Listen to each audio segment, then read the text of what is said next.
Beans and cornbread. Beans and cornbread.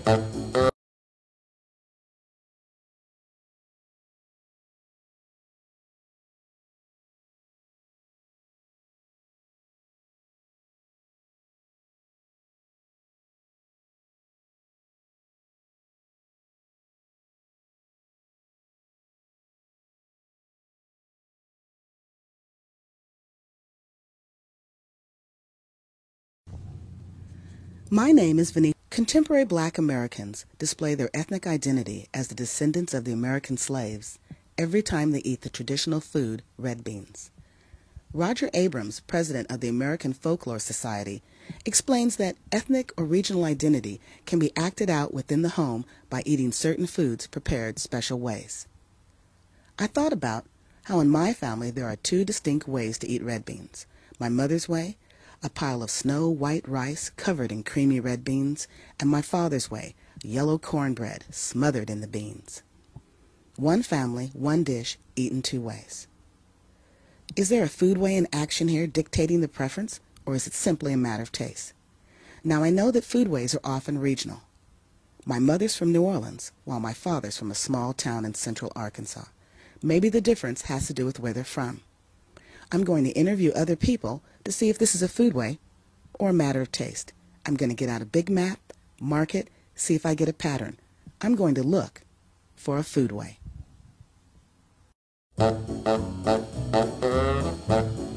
Beans and cornbread.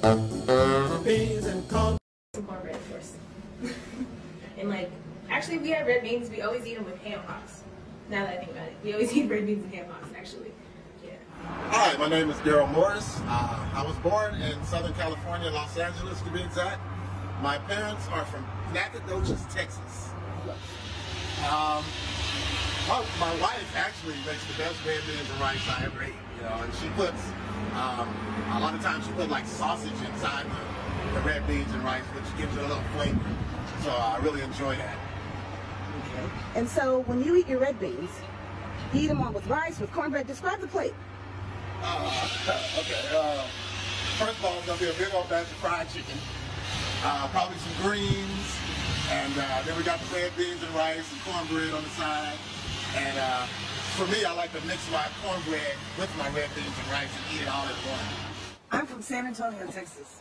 My mom and dad are from two small, respected towns in Texas, Granger and Bartlett, little bitty podunk towns. We grew up with red beans and rice, and I particularly like red beans and cornbread. That's how my mother made it, always with the cornbread. If we had the rice, it was on the side, never mixed together. And I like my red beans, I like my cornbread in the bowl. You gotta have it in the bowl. Cornbread in the bowl, covered with red beans and lots of sauce. And I like the meat. The meat, the beans, the cornbread is comfort food. It's filling. That's all I need. I have to have my cornbread separate. My red beans and rice have to be mixed together. And then I'll take the cornbread, take a bite of cornbread and a bite of red beans. And most of the time, the reason why I have cornbread in my red beans and rice is because there's meat in it. Now, if you got a good piece of meat in that red beans, you got to have some bread to eat with it. Yeah. So that's why I have the rice with the beans and then the meat with the cornbread. You got to have both. Family's from Jasper, and then I have family in Lufkin, Texas, and I was born in Houston. So, grandfather, my great-great-grandfather actually built a church in 3 houses in his neighborhood in Lufkin, and my family in Jasper has lived on that land since plantation times. So my 3 generations, 4 generations, my great-great-great grandparents bought that land from the slave owner's widow.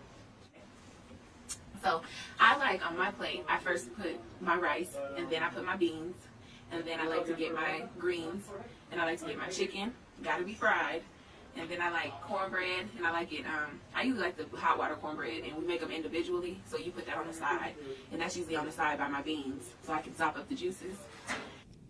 The University of Washington has many resources, and one of them is the fine teachers that they possess.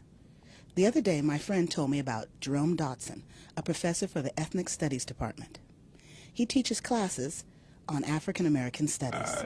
If you will, transition in diet, and that they take that and develop what eventually becomes cornbread. It's first, right, corn pone, which is just water and very roughly milled corn, if you will. But I think what's particularly compelling is, right, cornbread is even a negotiation, right? It's something that starts first in Virginia, right, largely at the impetus of American Indians, right? Do the African Americans first discover this? And we see it literally move with slavery throughout the Southeast. Geography defined the regulation of the slave diet. They were fed what could be grown cheaply to feed a lot of people. If the slave owner could grow the cash crop rice cheaply, he fed it to the slaves. If the plantation was inland, then the slaves were fed corn, which could be grown easily there. These intersections, geography, food, and family history, expose the effects of slavery and its enduring impacts on contemporary cultural practices.